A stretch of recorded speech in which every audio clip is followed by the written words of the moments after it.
Welcome back to the Pursuit of Progress podcast. As always, I'm Adam Lang here with my co host, Ben Adams. And today's topic is going to be all about bridge loans, how they can help buyers secure their next home before selling their current one.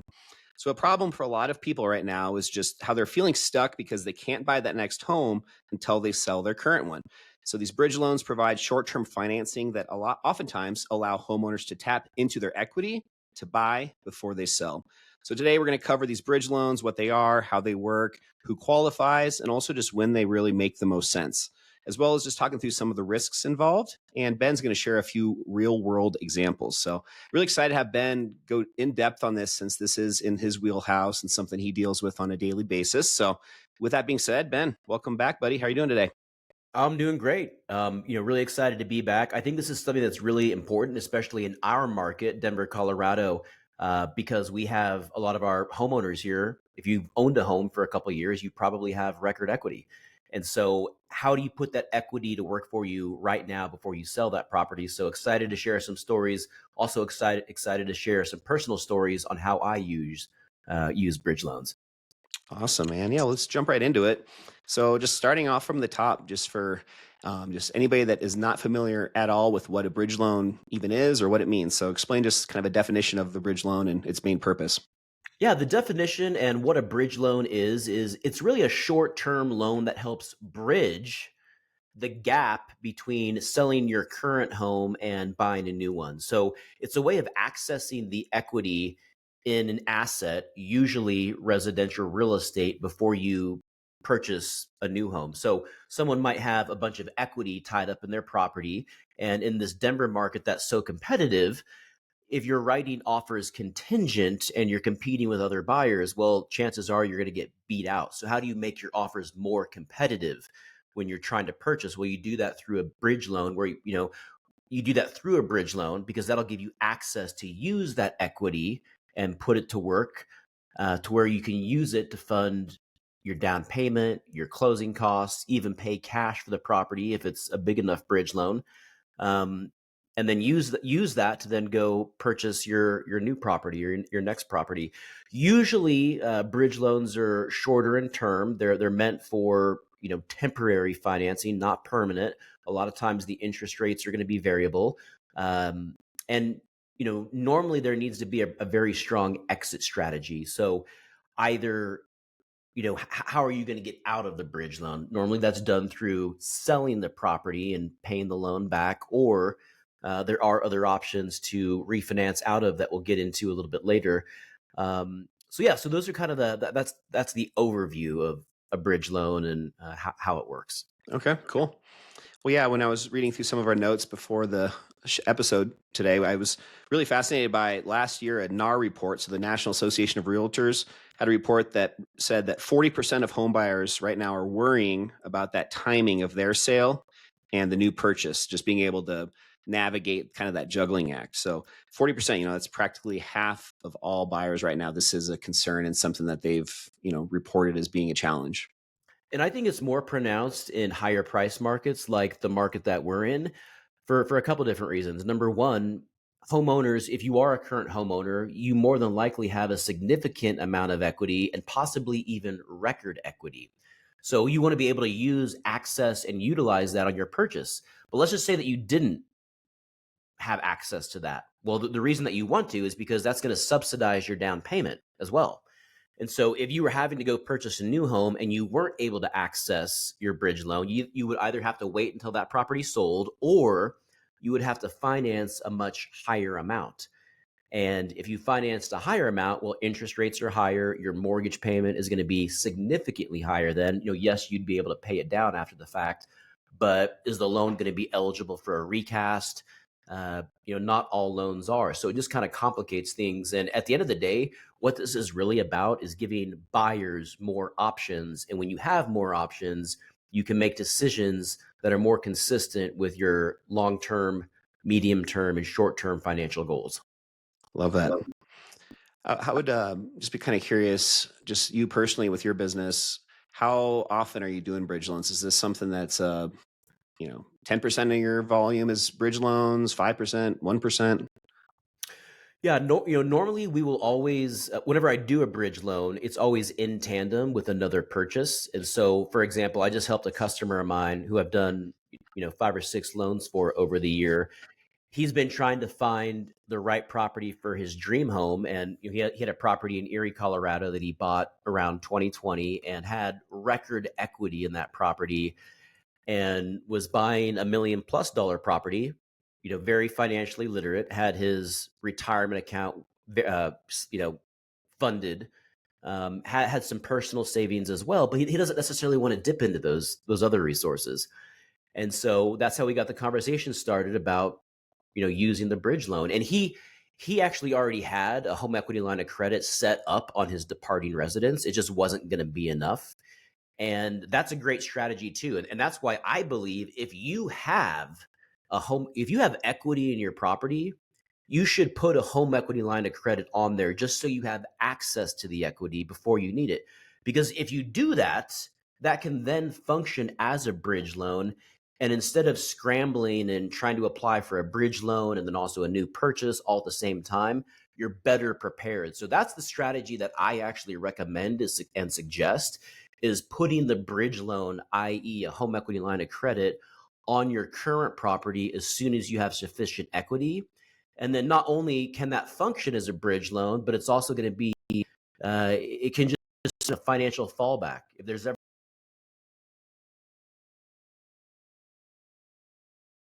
you have the ability to do that. So, just to understand for myself and also the audience, a home equity line of credit is, I guess, a form of a bridge loan. However, there is an actual product known as a bridge loan that is different, correct? Yeah, it's a good question. A bridge loan it can be a home equity line of credit. For example, at North Point, though, our bridge loan, which is labeled as a bridge loan, is really just a home equity line of credit. Now, we have built guidelines around that, but it's the same home equity line of credit that we offer as our standard home equity line of credit. To qualify for it, though, there are some guideline changes that are a little bit different than a normal home equity line of credit, but the loan to value restrictions, the debt to income ratio, the credit score requirements, as far as the qualifying guidelines, interest rates, everything else, are all identical. There's a couple additional overlays on that. Outside of that, though, it is the exact same. So you can, and that's what I was mentioning a minute ago, where a bridge loan is a temporary or intermediary loan to allow you to make that purchase before that permanent financing sets in. So it can be a home equity line of credit on something that you already have set up. And so that's where, if you do a little planning in advance and you already have the home equity line of credit set up, you can use that and it can function as a bridge loan. If you don't, there are options out there, like working with lenders like us over at North Point, where we can help you set up a bridge loan. With North Point, if you wanted to qualify for a bridge loan, you would actually have to have your home listed for sale prior to the transaction closing. So that's one of the big overlays and differences between a bridge loan and a traditional home equity line of credit. That's good advice, or good to know. But I mean, if as long as you're using it properly, I mean, I don't see why that would ever be an issue, having it listed before you finalize the loan.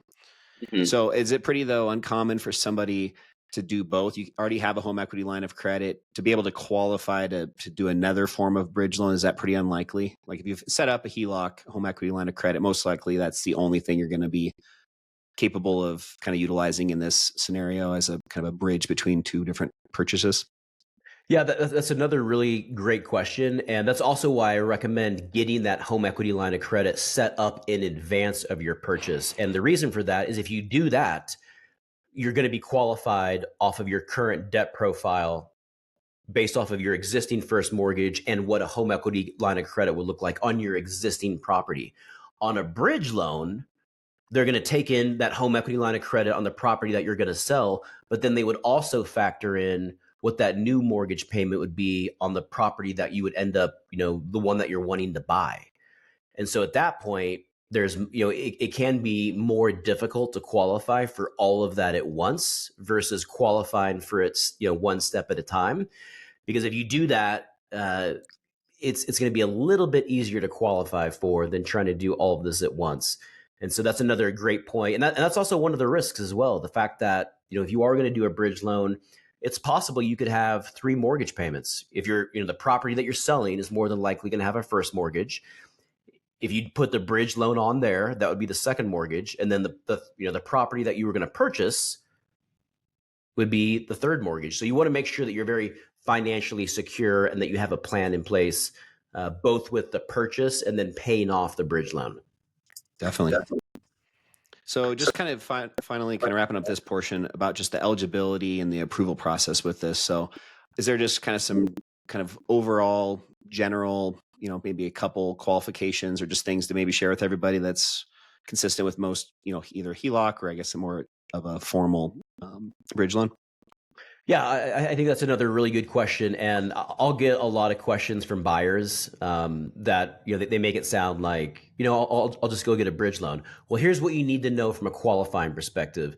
On a bridge loan, you have to have a significant amount of equity, usually at least 20% equity on the property that you're going to sell. And the reason for that is if you have 20% equity, you can probably only access 10% of that equity. Lenders will never go to 100% on the loan to value ratio. So if you have 20% equity, most lenders will cap it at around 90%. So you need to have sufficient equity. You're going to need to have good credit. You don't need incredible credit, but you need to have, good credit, usually 680 or higher. And the reason for that is because the bridge loan is going to be in second lien position to the existing first mortgage. So it's going to be subordinate to the first mortgage. So because of that, it's considered higher risk, and the credit score requirements are going to be higher than what you would need on a traditional first mortgage. You want to make sure that you have consistent and stable income. Remember, it's possible you could have 3 mortgage payments, so you want to know what you're getting into. And then what we talked about earlier, you want to have a clear exit strategy. Usually the exit strategy for someone using a bridge loan is going to be to sell the property. But there can be scenarios where the property sits on the market. That happened to a customer of mine last year who got a bridge loan. Her property just sat on the market longer than anticipated, and she had options. There was a tremendous amount of equity in that property, but it was just on a busier street corner. And so she ended up having to, carry that bridge loan for upwards of 8 months before it finally sold. She eventually sold that property, and then at that point, the bridge loan was paid off. So just different things to think of and things that you want to be aware of. So just to kind of wrap up, who's the best candidate for this, kind of like who wins and who loses with bridge loans? Sounds like, for buyers, anybody that needs to move fast in a competitive market, which we're starting to see kind of come back, hopefully, knock on wood. I've noticed a pretty big increase in just buyer interest in the last couple of weeks. But hopefully if that continues, just when it does become a little bit more competitive among buyers, being able to stand out among other potential offers that you're competing against. Mm-hmm. And one of the best ways to do that is to have any sort of offer without any contingencies, or at least minimal contingencies. Exactly. And one of those biggest contingencies is exactly this scenario where you're putting an offer on a new house that is contingent on your current home selling. So I have some clients right now that we're kind of doing this exact strategy with the bridge loan, where by being able to have a bridge loan and basically put yourself in a position where you don't have to have a contingent offer, you're going to immediately stand out significantly above, any other offers that are out there if they're at a similar or same price point. Yeah, that's exactly right. And the ideal winner and the ideal candidate for this product is going to be someone who is looking to move fast and write competitive offers. Exactly what you just said. You want your offer to stand out. You don't want to write a contingent offer. This allows that individual to go non-contingent. The second thing that you need is sufficient equity. So, sometimes I'll get questions where someone's asking me about a bridge loan, but they don't actually own a property. And so this is something I always have to remind folks. Like, you actually have to own a property and have equity in that property to be eligible for a bridge loan, because that bridge loan is secure to your existing property. And that's sometimes there's also some confusion there. So the lien is attached to the home that you already own. It doesn't go to the one that you're buying. So you have to already own the asset. Now, technically speaking, there are other ways that you could get bridge loans if you have other assets and stocks or bonds. Technically, brokerage houses will allow you to borrow against that in some cases. What we're talking about today is, residential real estate in the form of residential bridge loans, but there are other options out there. And then again, you want to have that clear exit strategy. Being in the mortgage and real estate business, and being very passionate about personal finance, the reason that most people don't win with their personal money and make good financial decisions is because they don't have a plan. They don't have a plan on their everyday financing choices. They don't have a plan for retirement. And when you're doing something like this, you want to have a plan. You want to know exactly what the exit strategy is. So you want to know what your options are. You also want to have, run some other options where, what if this doesn't sell on time? The way that I'm going to pay this off is by selling the property. Well, what if it takes 3 months to sell? What if it takes 6 months to sell? If it takes a year to sell, is that going to be okay? Am I comfortable making all 3 payments? If it doesn't sell, do I have the option of refinancing and consolidating both of those mortgages into fixed rate debt? Is that an option? So those are just questions that you want to ask yourself and be aware of, and also talk with a mortgage professional just to see exactly what your options are. So we're recording this middle of February 2025. What's the current, range of HELOC interest rates right now? Are they above 10%? Are they like 10 to 12% or higher? Yeah, depending on the bank and the institution, and depending on what they specialize in, like credit unions, for example, will have extremely competitive HELOC programs. I have used Belco in the past. I have a Belco HELOC on one of my properties.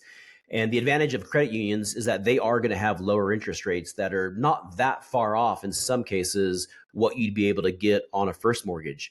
So you want to do your due diligence and make some calls. Most banks, though, I would say that the interest rate is going to be around 2 percentage points higher than whatever the market rate on the 30-year fixed is. So as an example, if the market rate on a 30-year fixed is 7%, I would say that most institutions will, the rate will be somewhere 2 to 3 percentage points higher.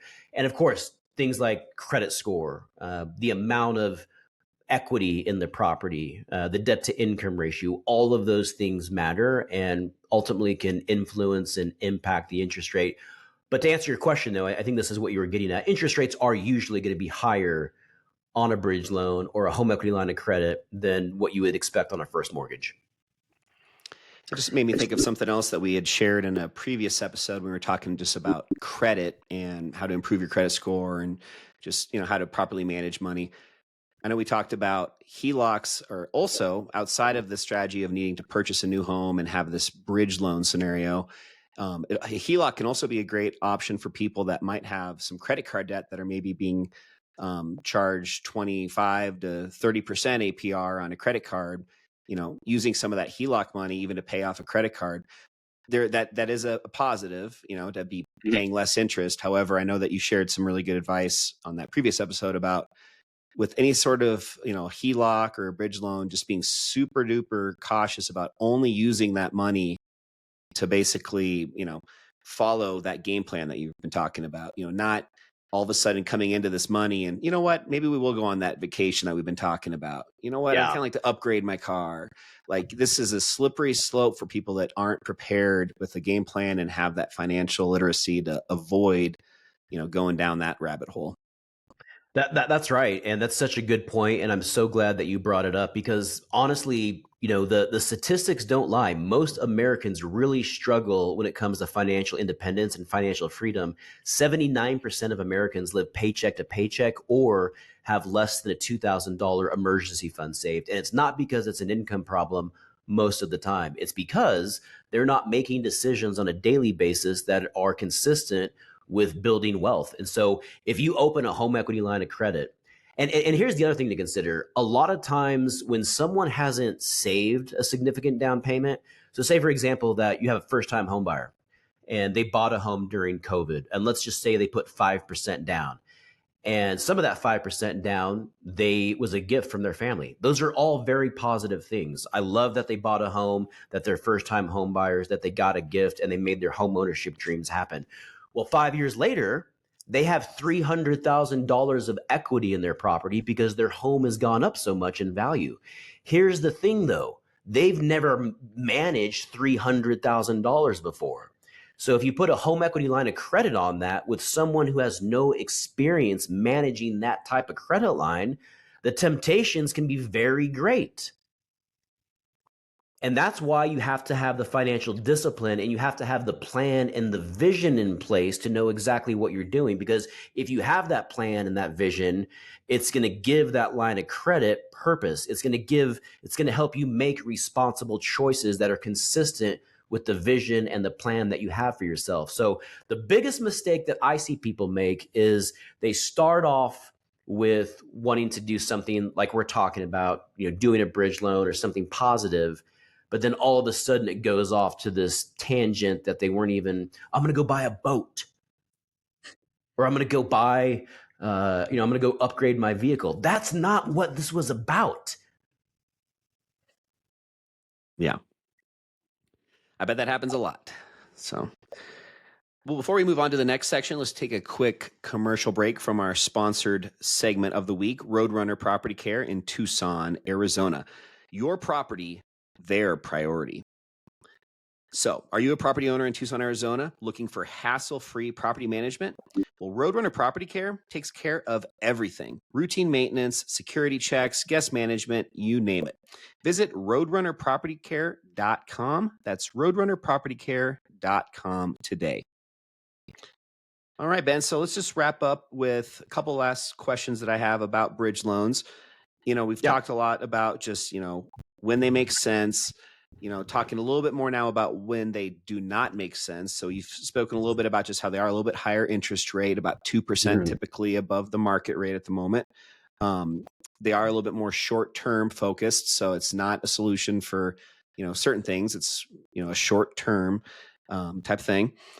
You also talked about just carrying multiple mortgage payments at once and being financially prepared and, aware of if something sits longer than expected, the additional costs associated, and just being in a position where you can handle that extra load. And then just the market risks. If a home, like I said, doesn't sell, you're just gonna be stuck with those three mortgages. So just any market conditions that might pop up could make it more challenging than you're expecting it to sell the home that you're needing to sell to fulfill this bridge loan. I'd love just for you to maybe kind of walk through that breakdown of maybe dollar amounts for a second too, just to, I don't know, just give people a little bit more of like a different perspective on this.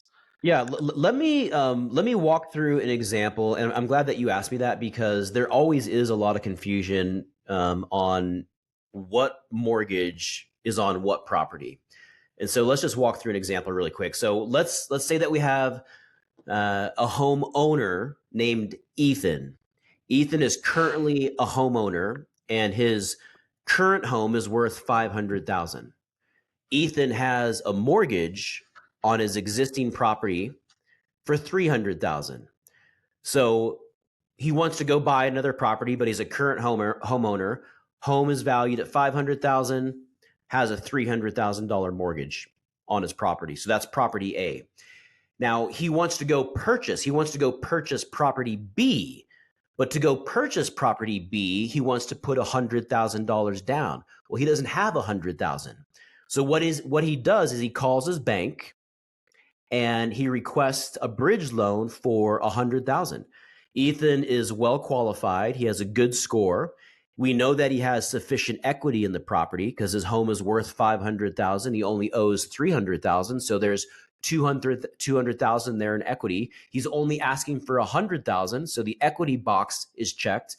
He also has some reserves. He has some money in his retirement account. He does have some liquid funds and checking or savings. He also has a really great job, stable employment, and consistent income. And he has a debt to income ratio of in the 30s. So all very positive. The bank approves him for a bridge loan of $100,000. So that bridge loan is now on property A. So property A is the property that he currently owns. Valued at $500,000, first mortgage, 300,000, new bridge loan for 100,000. That's mortgage 2. So now he has the ability to use that 100,000 to then go put that down on his new property, which is property B. So property B is 600,000. So it has a sales price of 600,000. He puts $100,000 down in the form of the bridge loan, which is secured to property A, and he's able to close on the new property. So now he owns 2 properties, property A with the original $300,000 mortgage and then the $100,000 bridge loan, and then property B with the $500,000 mortgage that's valued at $600,000. He ends up selling property A 2 months after. He sells it for exactly $500,000, and in this scenario, we're going to keep the numbers simple. We're just going to say that there's no, closing cost or anything else. Again, just to keep the numbers simple. So he sells it for $500,000, property A. The $300,000 mortgage that was already existing is paid off. The $100,000 bridge loan is then paid off, and then he gets additional proceeds in the form of $100,000 that he can either put into his checking or savings or roll back into property B, which is now the only property that he owns. Does that make sense? Did I explain that all right? Yeah, absolutely. I think that was very well said. So, that was something that would maybe be a 6 month. I mean, it's a short term again, guys, 6 to 12 months for that bridge loan. So in that example, that worked out perfectly for them. Yeah. And keep in mind that, one of the risks that we didn't touch on, the interest rates are usually going to be a little bit higher. You have an additional payment that's going to impact your monthly cash flow. But bridge loans, because they are normally home equity lines of credit, they are usually going to be variable rate. And so that rate can adjust. Now, the loan amounts are usually going to be smaller, so there's going to be less risk there. But if you do have a variable rate bridge loan, it would mean that the interest rate can adjust on a monthly basis. So depending on the overall market conditions as it relates to not just housing marketability, how quickly homes are selling, but also what's happening with interest rates, again, something that you just want to be aware of. And the one last point I'll make regarding the interest rates is also just important, you guys, in case you didn't pick up on this. You're only paying interest on the amount of the home equity line of credit that you're using. So if you have $100,000 line of credit, a home equity line of credit, and let's say you have to only use $60,000 for that down payment on the new property, you're not paying the higher interest rate on that full 100,000, only on whatever amount you're using. So that's also a great thing. A lot of people, that are thinking ahead and being very proactive, like Ben mentioned at the beginning of the episode, get these set up, maybe even, immediately after, refinancing their home, or just within maybe a year of purchasing it. I think, Ben, there is a requirement. You have to have the home for a certain amount of time before you apply for a HELOC, right? Is it 6 months or a year? It depends. If you're using a value that is higher than the sales price, sometimes lenders will have restrictions on that. But say, for example, that you put 50% down, and I've told customers this: go put 50% down in your purchase, because that's what your goal is. You want to put a large down payment. Immediately after that, go open a line of credit for as much as you can. Not so you can be irresponsible, not so you can use that to finance your vacation, but so you have financial security. It's just another tool in your financial tool belt. It's another part of your wealth building plan that you can incorporate. And if there's an opportunity that comes up and you need to access exactly what we're talking about, if you need to access some money for short-term purposes, you have the ability to do that. Because when opportunities present themselves, a lot of times you have to jump on them. And if you can't jump on them, they're going to pass you by. So I'm not saying that to go be irresponsible. I'm saying that so you can have your wealth building goals in mind and be able to take advantage of those opportunities. But then guess what? If you're not using the home equity line of credit, let's say that your limit's $300,000 and you're not using it, you don't have a balance, you're not paying anything. A lot of times there can be an annual fee of $50, $65, $75 that you pay once a year to keep it open. Fine, big deal. Who cares? But you're not paying interest if you're not using it. So there is no reason that I believe if you have equity in your property, you need to have a home equity line of credit secure to that, where you can access your home's equity for whatever reason at any given point. And let me just wrap this up really quick. I want to make one last point. And this is this is more on the home equity line of credit theme than it is the bridge loan. I get a lot of calls from folks who have had that life event happen. They had that health concern that popped up. They had a loss of income or a loss of employment, and then they're calling me, telling me they need access to equity out of their home. Well, I can't help them at that point a lot of times because they had to take a leave of absence from their work. They're no longer working. They lost their income. And if I can't qualify you, then I can't help you. And so that is why it's so important to be prepared in advance. You need to get access to the money when you don't need it. So when you do need it, you have access to it. Because if you're not prepared, you're not going to be able, you're going to be in a really, really difficult spot. And just how much value is there in just having that peace of mind, laying your head down at night and just knowing that if that life event or just unknown thing does happen, that you just have that already set up where you're going to be okay, as opposed to being reactive and calling up the bank after the fact and getting denied, or just, it just sounds stressful just hearing you talk about that.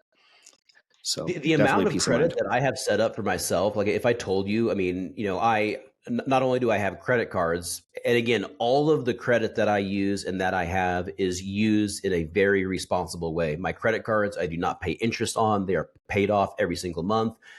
I have an unsecured line of credit with Wells Fargo. I have a home equity line of credit on my primary residence with Belco. I have a home equity line of credit on a secondary property with North Point. I have an all-in-one mortgage, which is a line of credit on an investment property. I have a second all-in-one mortgage. So, including my credit cards, I have over probably 15 different lines of credit. And exactly what you just said. Right now, this is a really challenging real estate market. It's a difficult mortgage market.